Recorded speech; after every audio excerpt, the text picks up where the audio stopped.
యేసుక్రీస్తు ప్రభు నామములో మీ అందరికీ నా హృదయపూర్వకమైనటువంటి వందనాలు తెలియజేస్తూ ఉన్నాను.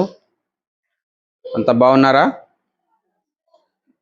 ఈ మ్యారేజ్ డే యానివర్సరీ చేసుకుంటున్నటువంటి ముత్యాలన్న సంగీతం వేయడానికి వారికి నా ప్రత్యేకమైన వందనాలు ప్రభు నామములో తెలియజేస్తూ ఉన్నాను.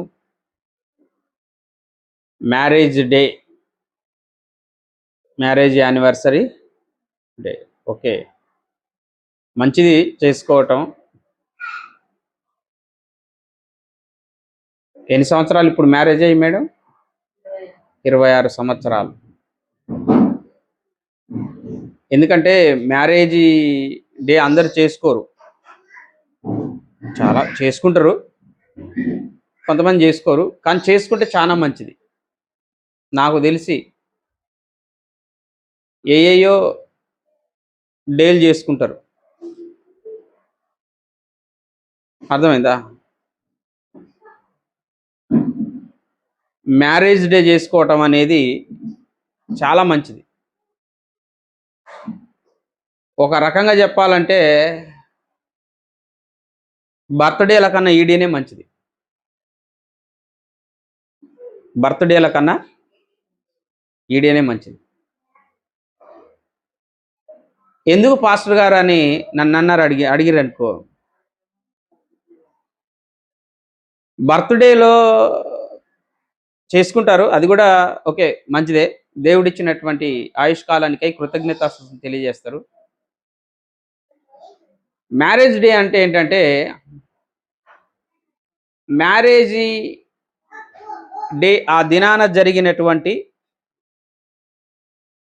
మ్యారేజ్ కవనెంట్, వివాహ నిబంధన, ఒప్పందం, ప్రమాణాలు గుర్తు చేసుకుంటారు. కానీ కొంతమంది గుర్తు చేసుకోరు, తప్పది.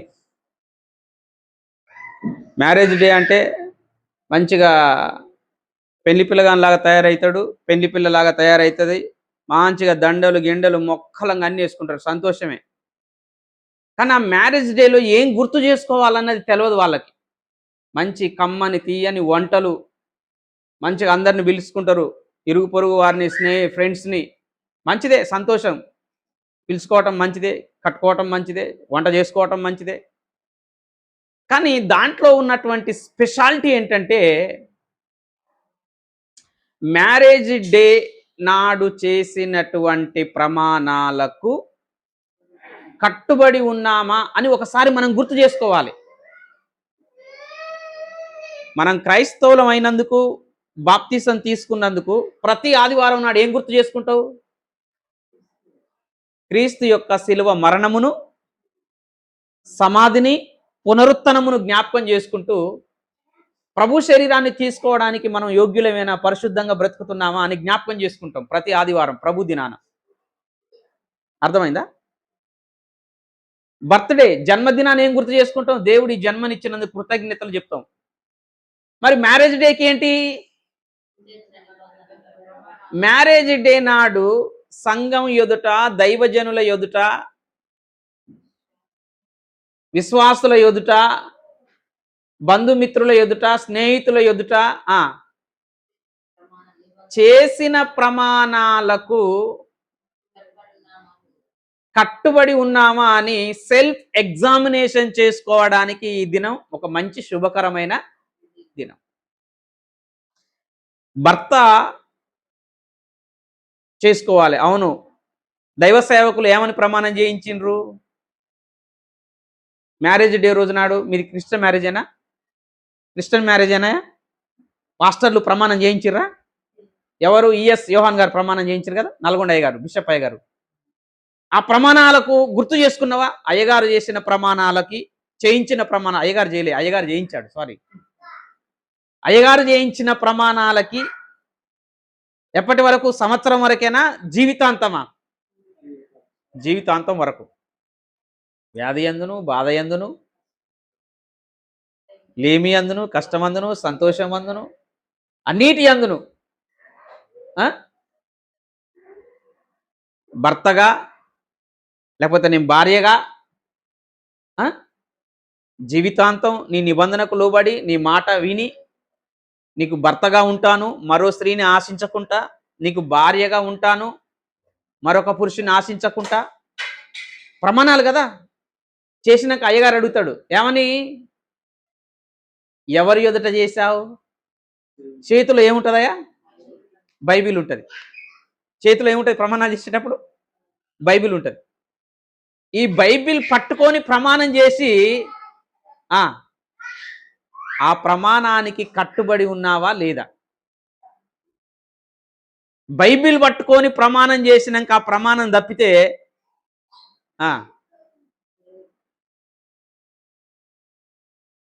నువ్వు నీ ప్రమాణాన్ని విన్న వీడియో క్యాసెట్ పోవచ్చు, ఆడియో పోవచ్చు, సేవకులు చనిపోవచ్చు, సంఘం పోవచ్చు, విశ్వాసులు పోవచ్చు, బంధుమిత్రులు పోవచ్చు, కానీ యెహోవా సాక్షిగా ఉన్నాడు. ఎవరు? యెహోవా సాక్షిగా ఉన్నాడు. అనుకుంటున్నామేమో ఈఎస్ యోహాన్ గారు ఎక్కడో పోయాడు, ఆనాడు పెళ్లికి వచ్చిన వాళ్ళు ఎక్కడనో పోయారు, ఆనాడు ఉన్న సంఘం పోయింది. అర్థమైందా? కానీ ఎవరు సాక్షిగా ఉన్నారంట? మలాకీ గ్రంథంలో అంటాడు. ఎవరు సాక్షి? చదవండి ఆ మాట ఒకసారి. మలాకీ గ్రంథంలో, మలాకీ గ్రంథం తీయండి. మలాకీ గ్రంథంలో 2వ అధ్యాయం 14వ వచనం చదవండి. మలాకీ 2వ అధ్యాయం 14వ వచనం. అది ఎందుకని మీరడగగా, యవ్వన కాలమందు నీవు పెళ్లి చేసుకొని అన్యాయముగా విసర్జించిన నీ భార్య పక్షమున యెహోవా సాక్షి ఆయను. అది నీకు తోటిదై నీవు చేసిన నిబంధనకు పాత్రురాలు గదా. నీ పెళ్లి ఎవరు సాక్షిగా ఆయను? యెహోవా సాక్షి ఆయను. ఇద్దరి మధ్య ఎవరు? మ్యారేజ్ సర్టిఫికెట్ మీద సంతకం పెట్టిన సాక్షులు పోతారు, మ్యారేజ్ సర్టిఫికెట్ ఇచ్చిన సేవకుడు పోతాడు. అర్థమైందా? మీ మ్యారేజ్ చేసిన సేవకుడు కానీ మీకు మ్యారేజ్ సర్టిఫికెట్ ఇచ్చారా? మ్యారేజ్ సర్టిఫికెట్ ఇచ్చిన రిజిస్ట్రారు ఉండడో తెలియదు, కానీ మీకు ఎవరు సాక్షిగా ఉంటారంట? అది మ్యారేజ్ డే, మ్యారేజ్ యానివర్సరీ చేసుకుంటున్నామంటే ఏం గుర్తు చేసుకోవాలంటే, నీ పెళ్లి నాటి ప్రమాణాలకు నువ్వు కట్టుబడి ఉన్నావా? ఒక భర్త ఏమనుకోవాలంటే, నేను నా భార్యకు ఇచ్చిన మాట, నా భార్యకు చేసిన ప్రమాణం నేను కట్టుబడి ఉన్నానా, నేను నిలబెట్టుకున్నానా, మరొక స్త్రీని ఆశించనని. ఎవరిని? మరొక స్త్రీని ఆశించనని, వ్యాధి యందును బాధ యందును నిన్ను ప్రేమిస్తానని, మరణం తప్ప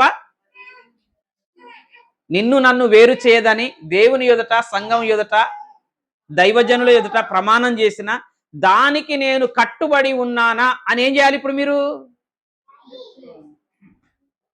ముత్యాలన్న గారు ఏం చేయాలి? నువ్వు గుర్తు చేసుకోవాలి, నేను పెళ్లి అయిన నాటి నుండి ఇప్పటి వరకు నేను కట్టుబడి ఉన్నానా అని నీ మనస్సాక్షిని అడిగితే చెప్తుంది.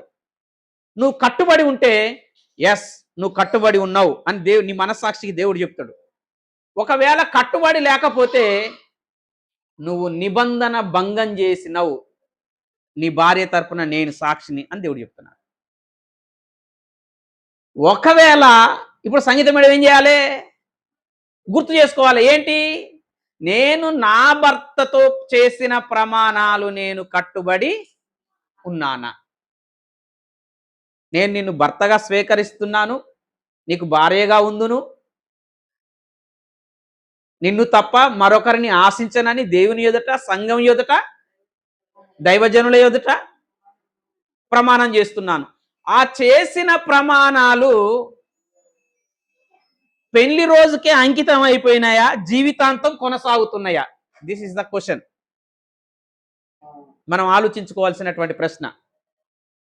చేసిన ప్రమాణాలు పెళ్లి రోజుకు, పెళ్లి మండపానికే అంకితం అయిపోయినాయా? అవి జీవితాంతం మనం వాటిని అనుసరిస్తున్నామా, పాటిస్తూ ఉన్నామా? పెళ్లి రోజు నాడు ఎవరైతే, ఈ వీడియో వినే వారికి కూడా నేను అదే చెప్తున్నా, ఈ వీడియో ఎవరైతే చూస్తారో, ఈ వీడియోలో ఎవరైతే వింటారో దేవుని మాటలు, వారు కూడా గుర్తు చేసుకోవాల్సింది ఏంటంటే, ఏం గుర్తు చేసుకోవాలి? పెళ్లి రోజు చేసుకొని సంబరపడడం కాదు. ఒకవేళ నిజంగానే పెళ్లినాటి ప్రమాణాలను గుర్తు చేసుకుంటే, ఏంటి, పెళ్లినాటి ప్రమాణాలను గుర్తు చేసుకుంటే, ఎవరైనా ఈ ప్రమాణాలను ఉల్లంఘిస్తే, భంగం చేస్తే, తప్పిపోతే పెళ్లి రోజు చేసుకుంటున్నామన్న సంతోషం ఉండదు మనసులో. ఉంటదా? ఉంటదా? తప్పిపోతే, ఎవరైనా తప్పిపోతే ఉంటదా? ఆడు చెప్తుంది, ఏయ్ వద్దు, నువ్వు నీ భార్యకి ఇచ్చిన మాట తప్పిపోయినావు. ఒకవేళ భార్య తప్పిపోతే ఏమంటది ఆత్మ, మనసాక్షి? వద్దు, నువ్వు మరొక పురుషుణ్ణి ఆశించినవు, నువ్వు తప్పిపోయినవు, నిబంధన భంగం అయిపోయింది నీది. ఎవరు సాక్షి? అది. అంటే నువ్వు భార్య తప్పినా, భర్త తప్పినా మనసులు ఎవరు సాక్షులుగా ఉండరు. ఎందుకంటే చూడరు కదా తప్పుని. తప్పును చూస్తారా? చూడరు. కానీ ఎవరు సాక్షి? తప్పును చూసే దేవుడు సాక్షి. అర్థమైందా? సో మ్యారేజ్ డే మనం చేసుకుంటున్నాము అనంటే మన నిబంధనను, మన ప్రమాణాలను గుర్తు చేసుకోవాలి.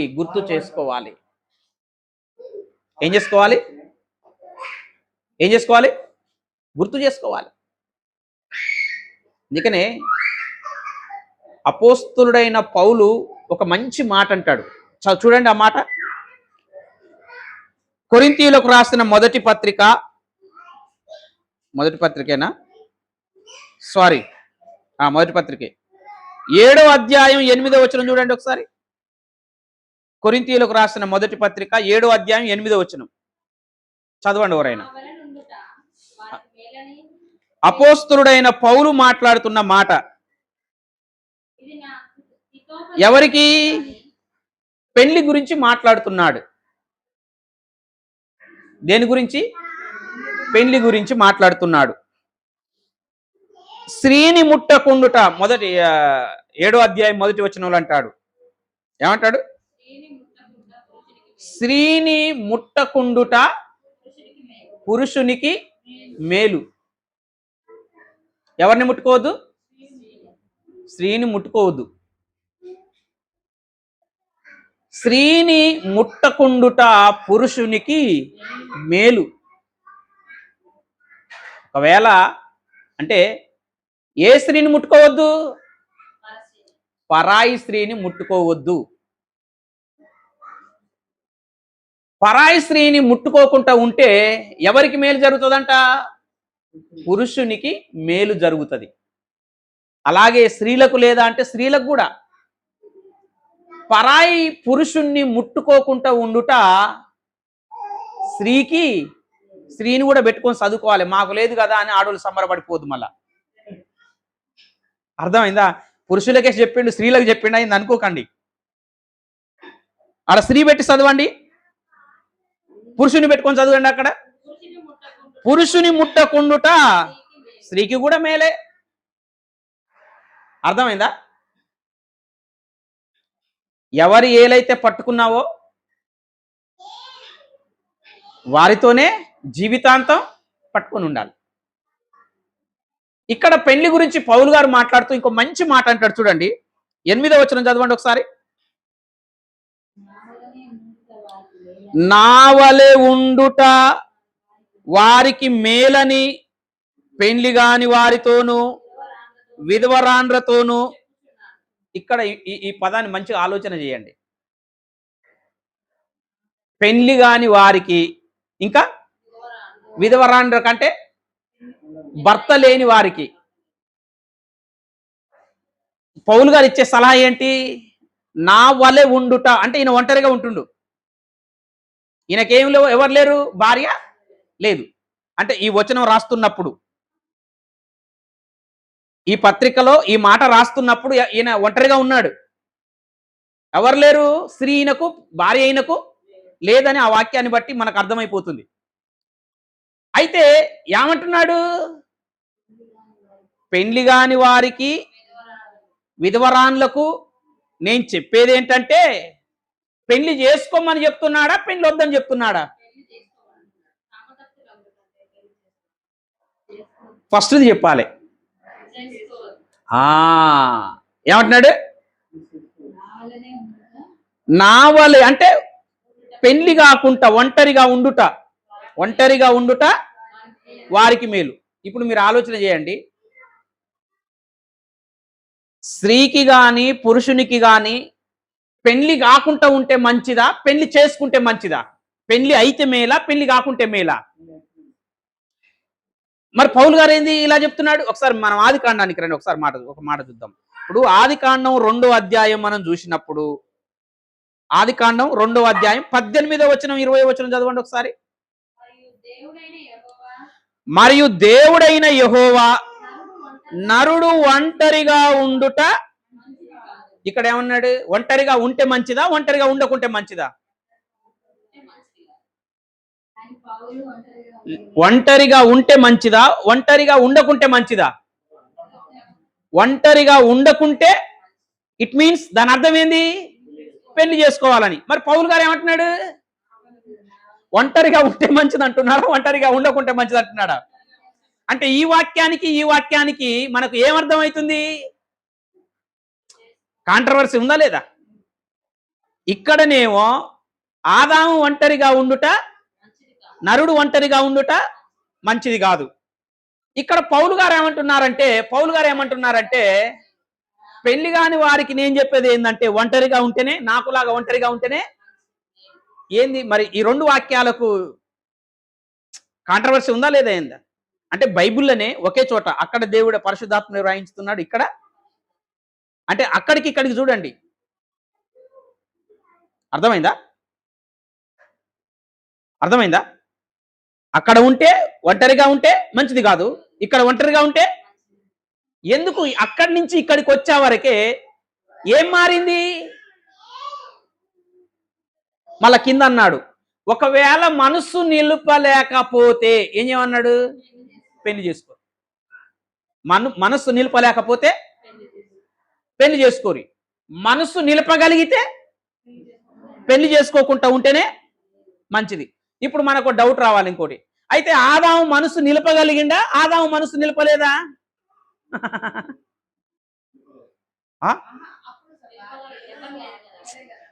ఇప్పుడు ఆదాము మనస్సు నిలపగలిగి ఉన్నాడా, మనస్సు నిలపలేకుండా ఉన్నాడా? అసలు ఆదాముకు కోరికలే లేవు. మరి పెళ్లి ఎందుకు చేసుకున్నాడు?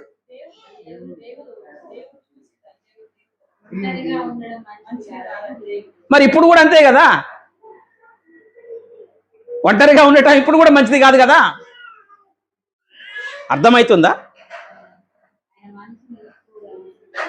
అంటే ఆదాము మనసు నిలుపుకోలేకపోతే దేవుడు భార్యనిచ్చిండా? ఆదాము మనసు నిలుపుకోలేకపోతే దేవుడు భార్యనిచ్చిండా? ఇక్కడ పౌలు గారు ఏమంటున్నాడు? ఒంటరిగా ఉంటే మంచిది, మనసు నిలుపుకోలేకపోతే పెళ్లి చేసుకోమన్నాడు. అక్కడ మీరు దానికి దీనికి వేరియేషన్ ఏమర్థమైందో తెలుసా? అక్కడికి ఇక్కడికి ఎందుకు విభేదిస్తుందంటే మీరు గుర్తుపెట్టుకోండి, అక్కడికి ఇక్కడికి ఆదాము కాలం నాటి నుంచి ఈనాటికి వచ్చేసరికి పరిస్థితులు ఎట్లా మారినాయంటే, ఒక మాట చూడండి, సామెతల గ్రంథం 18వ అధ్యాయం 22వ వచనం చూడండి. సామెతల గ్రంథం 18వ అధ్యాయం 22వ వచనం. భార్య దొరికిన వానికి ఏం దొరికిందంటమ్మా? మేలు దొరికెను, అట్టివాడు యెహోవా వలన అనుగ్రహం పొందినవాడు. ఇప్పుడు మీకు ఏమర్థమైంది? భార్య దొరికిన వానికి మేలు. అంటే ఇప్పుడు ఒంటరిగా ఉంటే మేలా, భార్య ఉంటే మేలా? భార్య ఉంటే మేలు. మరి పౌలు ఎందుకు అట్టంటున్నాడు? పౌలు ఎందుకు అట్టంటున్నాడంటే మేలు చేసే భార్యలు ఈ కాలంలో దొరకట్లేరని అర్థం.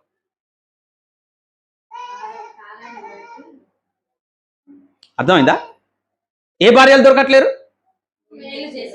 భర్తకు మేలు చేసే భార్యలు దొరకట్లేదు. భర్తకు మేలు చేసే భార్యలు దొరకనప్పుడు అంతే కదా, మరి అంతే కదా. భార్య దొరికేవానికి మేలు దొరికెను. అర్థమైందా? అంటే దీని అర్థం ఏంటి? భర్తకు మేలు చేసే భార్యలు దొరకట్లేరు. మరి ఏ భార్యలు దొరుకుతున్నారు అంటే భర్తకు జీవితాంతం గుండెల్లో గుచ్చుకునే ఒక మేకు లాంటి భార్యలే దొరుకుతున్నారు. భర్తకు గుండెల్లో మేకులాగా గుచ్చుకునే భార్యలే దొరుకుతున్నారు. ఇప్పుడు మేకు తీసుకొని గుండెల్లో గుచ్చుకొని జీవితాంతం బాధపడటం కంటే పౌలు అదే అంటున్నాడు. మరి పౌలుకి ఆడ గుచ్చుకుందో తెలియదు. అర్థమైందా?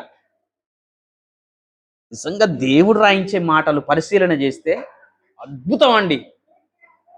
మైండ్ పోతుంది ఆలోచన చేస్తే. పరిశుద్ధాత్మ సహాయముతో పరిశుద్ధ గ్రంథాన్ని ఆలోచన చేస్తే మైండ్ పోతుంది అంతే. అర్థమైందా? ఈ బైబిల్ చదివి నాకు 13-14 సంవత్సరాల వయసు ఉన్నప్పుడే నాకు పెళ్ళి దేవుడు బైబిల్ పట్టుకొని తిరుగుతా అని పోయేది. మా నాయనమ్మ మా అమ్మ అనేది, ఒరి కొడుక పెళ్లి చేసుకోవాలరా, పెళ్లి చేసుకోకుండా ఒక్కరు సేవ చేయకూడదురా అనేది. అర్థమైందా? భార్య దొరికిన వానికి ఏం దొరికింది? మేలు దొరికింది. ఈనాడు మీరు సోషల్ మీడియా చూస్తున్నా, ఇన్స్టాగ్రామ్ కానీ, వాట్సాప్ కానీ, ఫేస్బుక్ కానీ, యూట్యూబ్ కానీ, ఈ న్యూస్ మీడియాలు అన్ని చూస్తున్నా కూడా ఎంతమంది భార్యలు భర్తలను మోసం చేస్తున్నట్టు చూస్తారండి.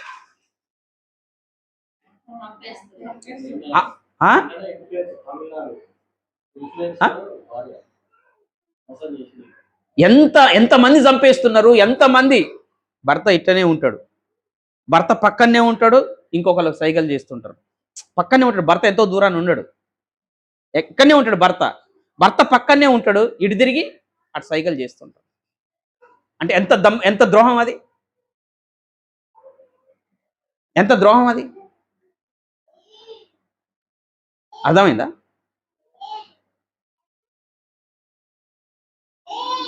మేలు చేస్తున్నట్ట, మేకు కొడుతున్నట్ట? మేలు చేస్తున్నట్ట, మేకు కొడుతున్నట్ట? అలాంటి ఆమెను చేసుకొని మేకు రోజు కొట్టడం కంటే చేసుకోకుండా ఉంటే మంచిది కాదు? అవునా? బయటికేమో మేలు, లోననేమో మేకు. బయటికి మేలు, లోన మేకు. అందుకే పౌలు అనుభవంతో చెప్తున్నాడు ఏమని, వేరే ఆ మేకు కొట్టుకొని మీరు బాధపడటం కంటే ఆదాముకు దేవుడిచ్చాడు సాటి అయిన సహాయం. భార్య ఎప్పుడు భర్తకు సహాయం చేసేదై ఉండాలి. సహాయం అంటే ఇష్టమైన వంట చేసి, అర్థమైందా, బట్టలు ఉతికి, ఇది కాదు సహాయం. ఇది సహాయం అనుకో, ఇది కాదు. ఏ సహాయం చేయాలి? మానసిక సహాయం చేయాలి. ఏ సహాయం చేయాలి? కడుపు నిండా తిండి పెట్టి మనసులో మంట పెడితే సహాయమా? కడుపు నిండా తిండి పెట్టి రకరకాల వంటలు చేసి మనసులో మంట పెడితే అది సహాయమా? సహాయం అది? ఒకటి సహకారిగా ఉండాలి, రెండు ఎలా ఉండాలి? మేలు చేసేదై ఉండాలి. అదే సామెతల గ్రంథంలో అంటారు చూడండి 31వ అధ్యాయంలో. 31వ అధ్యాయంలో ఎక్కడ ఉంటది? 12వ వచనం. ఆమె భార్య బ్రతుకు దినములన్నీ భర్తకు మేలు చేయును గాని, అది గుణవతి అయిన భార్య ఏం చేయాలి? మేలు చేస్తుందా, మేకులు కొడుతుంటదా? మేలు చేసే భార్యలు దొరకరు కాబట్టి అరే మేకులు కొట్టుకోకండ్రా అని దేవుడు చెప్తున్నాడు. సారీ, పౌలు అంటున్నాడు. అదే ఏమంటాడు పౌలు? ఈ రోజుల్లో భర్తకు మేలు చేసే భార్యలు, భర్తకు సహకారిగా ఉండే భార్యలు, భర్తకు నమ్మకంగా ఉండే భార్యలు పైన అంటారు చూడండి 11వ వచనంలో. ఆమె భర్త, ఆమె పెనిమిటి ఆమె యందు నమ్మకం ఉంచుతాడా? ఏంటండి? భర్త భార్య మీద చాలా మంచిది. భర్త పనికి పోతే, భర్త బయటికి వెళ్తే, భర్త ఏదైనా పని రీత్యా బయటికి వెళ్తే ఒక నిశ్చింతగా, టెన్షన్ లేకుండా, ప్రశాంతంగా బయటికి వెళ్ళి తన పని చేసుకొని నమ్మకంతో రాగలడా? అలాంటి నమ్మకం స్త్రీలు భర్తలకు ఇస్తుర్రా? ఇవ్వాలి. స్త్రీలు ఏం చేయాలి? ఇస్తారా? టెన్షన్లే. కొంతమంది స్త్రీల గురించి మాట్లాడకూడదు, కొంతమంది స్త్రీల గురించి మాట్లాడకూడదు. ఎందుకంటే అక్కడ ఆ కింద వచనంలో ఉంది, ఆమె పెనిమిటి నమ్మిక ఉంచును కాదు, అతనికి మేలు చేయును గాని. కీడంటే ఏమనుకుంటున్నారు? మేకులు. అతనికి మేలు చేయును గాని అతనికి మేకులు కొట్టదు. ఏం కొట్టదు? మేకులు కొట్టదు. భర్తకు మేకులు కొట్టే భార్యలు ఎంతమంది ఉంటారండి? భర్తకు మేకులు కొట్టే భార్యలు, మేకులాగా. అన్నం వండినప్పుడు స్త్రీలు అన్నం మేకులుగా ఉందనుకో, పోతుందా గొంతులకు? పోతుందా?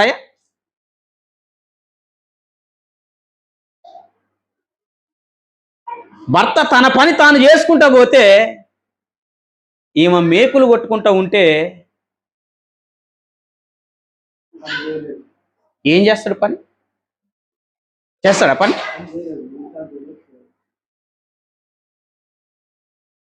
అందుకనే లోకంలో ఒక సామెత ఉంది.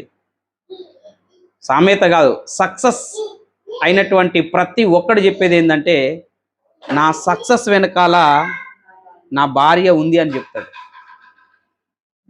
ఎవడైనా దీవాలు తీసిండంటే, ఎవడైనా పనిలో ఫెయిల్ అయిందంటే, ఎవడైనా జీవితంలో కృంగిపోయిందంటే, ఏ ఇల్లైనా ఏదైనా వర్క్ ఫెయిల్ అయిపోయిందంటే వెనకాల ఎవరు ఉంటారో తెలుసా?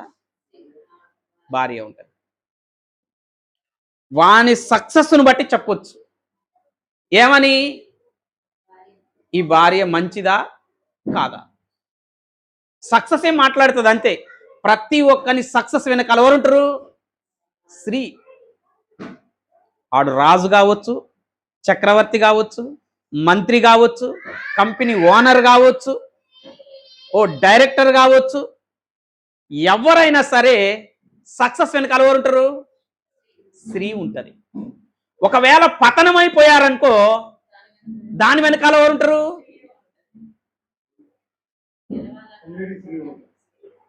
కనపడరు. మేకులు కనపడతాయా? మేకులు కనపడతాయా? మేకులు కనపడవు. కనపడతాయి మేకులు? మేకులు కనపడవు. అర్థమైందా? ఇప్పుడు ఆదాము పతనానికి వెనకాల ఎవరుండ్రు? అవే ఉంది. అర్థమైందా? యేసుక్రీస్తు ఈ లోకానికి వచ్చి మరణం మీద విజయం సాధించడానికి వెనకాల ఎవరుండ్రు? మరియమ్మే కదా. మరియమ్మ, కన్యమరియ గర్భం స్త్రీనే కదా. అంతేనా? కన్యమరియ గర్భం ద్వారానే కదా యేసుక్రీస్తు ఈ లోకానికి వచ్చింది. పతనానికి కారణం ఎవరు? ఒక రక్షకుడు ఈ భూలోకానికి రావడానికి కారణం కనపడరు. కనపడతారా? మీరు రాజుల చరిత్ర చదవండి. ఒక్క రాజు గాని ఒక రాజ్యం గాని పతనమైపోవడానికి కారణం స్త్రీ. ఒక బలవంతుడు బలహీనుడు కావడానికి కారణం స్త్రీ. ఒక బలహీనుడు బలవంతుడు కావడానికి కారణం. అందుకే నా సామెతల గ్రంథంలోని 31వ అధ్యాయంలో ఎంత తల్లి కుమారుని చెప్తుంది చూడండి. తల్లి కుమారుని చెప్తుంది. 2వ వచనం, నా కుమారుడా నేనేమందును, నేను కన్న నా కుమారుడా నేనేమందును, నేను నా మ్రొక్కులు మ్రొక్కి కనిన నా కుమారుడా నేనేమందును, నీ బలమును రాజులను నశింపజేయు స్త్రీలతో. ఎవరిని? రాజును, రాజ్యాలను, ఎవరినైనా సరే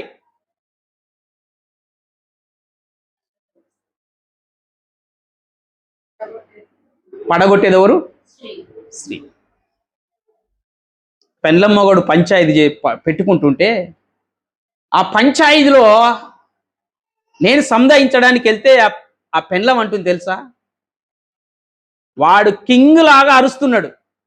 ఆ పెండ్లం అంటుంది, వీడిది నా చేతుల పనేలే, వదిలేసేయి, వీడిని ఏం చేయాలో అది చేస్తా అన్నది చేసింది.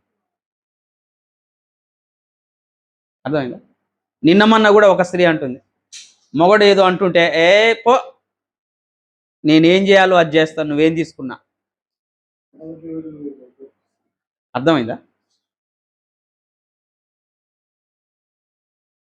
ఈ ప్రస్తుత కాలంలో పౌలు గారు మాట్లాడుతున్న మాట ఏంటంటే, నావలె ఉండుట పెళ్లి కాని వారికి.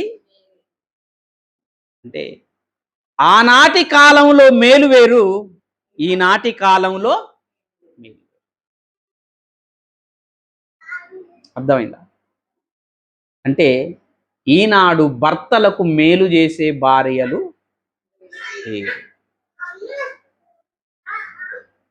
భర్తలకు మేలు చేసే భార్యలు అరుదు.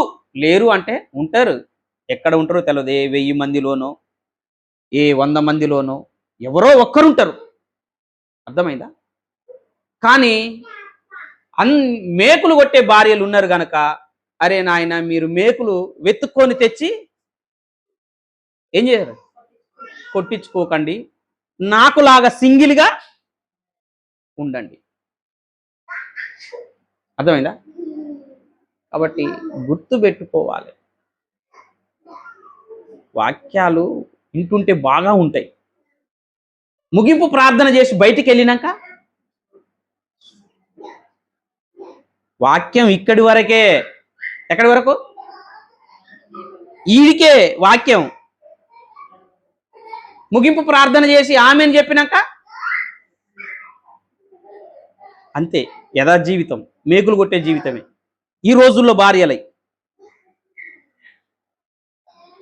అర్థమైందా? వాక్యం చెప్తున్న మాట అది. కాబట్టి మ్యారేజ్ డే చేసుకుంటుర్రంటే సంతోషమే. నీ భర్తకు నువ్వు మేలు చేస్తున్నవా, మేకులను తయారు చేస్తున్నవా? నీ భర్తకు నువ్వు మేలు చేస్తున్నవా, సైలెంట్గా ఉండి మేకులు కొడుతున్నవా? ఈ మేకులు ఎవరికి తెలుస్తాయి? దేవునికి తెలుస్తాయి. దేవునికి తెలుస్తాయి ఈ మేకులు. అర్థమైందా? ఎంత దుర్మార్గం, ఎంత కిరాతకం అంటే అంత కిరాతకం, అంత దుర్మార్గం. అర్థమైందా? కాబట్టి నేను నా భర్తకు వివాహమైన కానించి నేను మేలు చేస్తున్నానా, మేలుకరంగా ఉన్నానా? భర్త నిన్ను నమ్మి వెళ్తాడు, నీ భర్తకు నువ్వు మేలు చేసేదానిలాగా ఉన్నవా? నీ భర్త పని మీద నువ్వు వెళ్తే నీ పని ఏంది? ఒకసారి మీరు ఆలోచన చేసుకొని, ఒకవేళ భార్యకు కూడా భర్త కూడా ఏం చేయాలి? ఆ? నా భార్యకు నేను నమ్మకంగా ఉన్నానా? అర్థమైందా? కాబట్టి మ్యారేజ్ యానివర్సరీ డే రోజు నాడు భార్య భర్తలు, ముఖ్యంగా భార్య భర్తకు మేలుకరంగా ఉండాలి. లోకంలో ఒక సామెత ఉంది, ఇల్లాలు ఇంటికి దీపం. ఇల్లాలు ఇంటికి దీపం. దీపంలాగా ఉంటే మంచిదే, దీపంలాగా ఉంటే మంచిదే. కొరివి దయ్యం లాగుంటే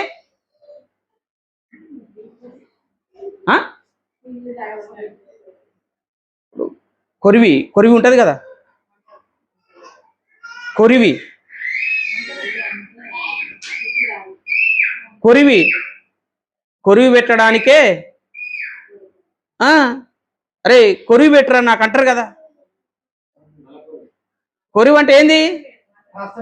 కాష్టానికి నిప్పంటించడం. అర్థమైందా? ఇల్లాలు ఇంటికి దీపం, దీపంలాగా ఉంటే మంచిదే. కొరివిలాగా ఉంటే భర్తకు సితికి, భర్తను చంపి, భర్త తెచ్చినాక ఆ చేయితో ఏమంటిస్తుంది? నువ్వు నన్ను దీపం అనుకున్నావు కానీ నేను కొరివినరా అని అంటది. అప్పుడు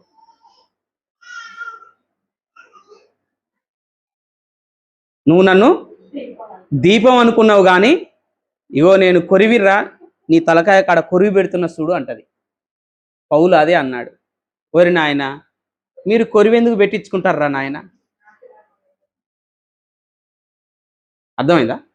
మీరు కొరివెందుకు పెట్టించుకుంటారా నాయన, పెళ్లి చేసుకోకుండా ఉండండి రా అని అంటాడు. కానీ ఎవరికి ఇది అర్థం కాదు. ఎప్పుడు అర్థమవుతుంది? ఇది చేసుకున్నాక అనుభవిస్తుంటే అర్థమవుతుంది. కానీ మెడగుబడ్డ పాము కరవక తప్పదు కదా. మెడగుబడ్డ పాము కరవక తప్పదు. అయిపోయిందిగా. అర్థమైందా? కాబట్టి భార్య భర్తలు గుర్తుపెట్టుకోవాలి, భర్తకు దీవెన మేలుకరంగా ఉండాలి. భర్తకు భార్య గురించే చాలా ఉన్నాయి. మేలుకరంగా ఉండాలి, కిరీటం లాగా ఉండాలి. సామెతల గ్రంథం 31వ అధ్యాయంలోనే ఎలా ఉండాలి? భర్తకి కిరీటం లాగా ఉండాలి. నీ భార్య నీ వెనకాల వస్తుందంటే ఎలా ఉండాలి? కిరీటం. ముత్యాలు భార్య ముత్యం లాంటిదిరా, మంచిదిరా. ఎలా ఉండాలి? పలాని వ్యక్తి భార్య, శశాంత్ భార్య కిరీటం రా, అమ్మాయి చాలా మంచిదిరా. అర్థమైందా? కిరీటం పెట్టుకున్నోడికి కనపడదు. ఇక్కడ మ్యాజిక్ ఏంటంటే కిరీటం పెట్టుకున్నోడికి కనపడదు. ఎవడికి కనపడుతుంది? చూసే వాళ్ళకి కనపడుతుంది. భార్య కిరీటం నీ అంట వస్తుంటే నీకు కనపడదు, దాని హిస్టరీ ఎవరిదైనా అంతే. ఎవరికి కనపడుతుంది?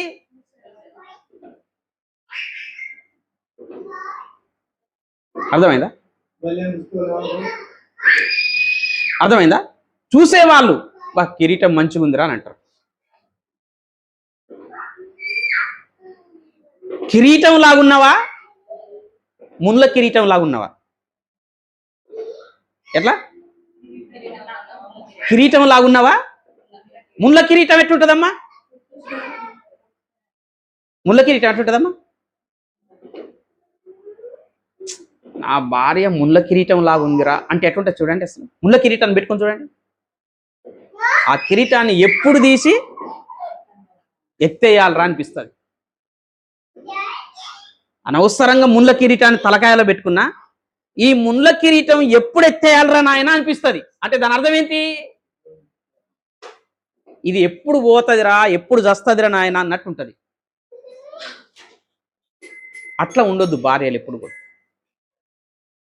నీ భార్య ఎప్పుడు కూడా ఎట్లా ఉండాలి?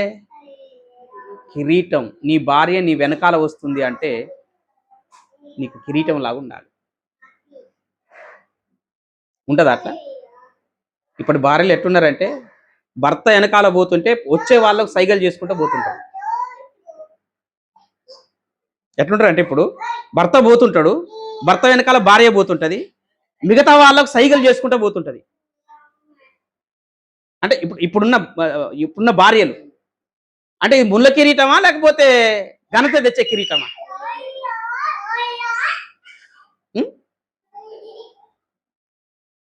ఇంత దరిద్రం చూడండి. అందుకే పౌలు అన్నారు, రే ఈ కిరీటాలు మీకు తెలవదరా నాయన, నేను పెట్టుకున్నా వద్దు అని అన్నాడు పౌలు.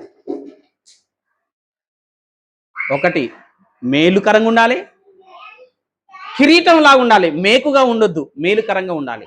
ముళ్ళ కిరీటం లాగా కావద్దు. ఎలా ఉండాలి? మంచి కిరీటం లాగా ఉండాలి.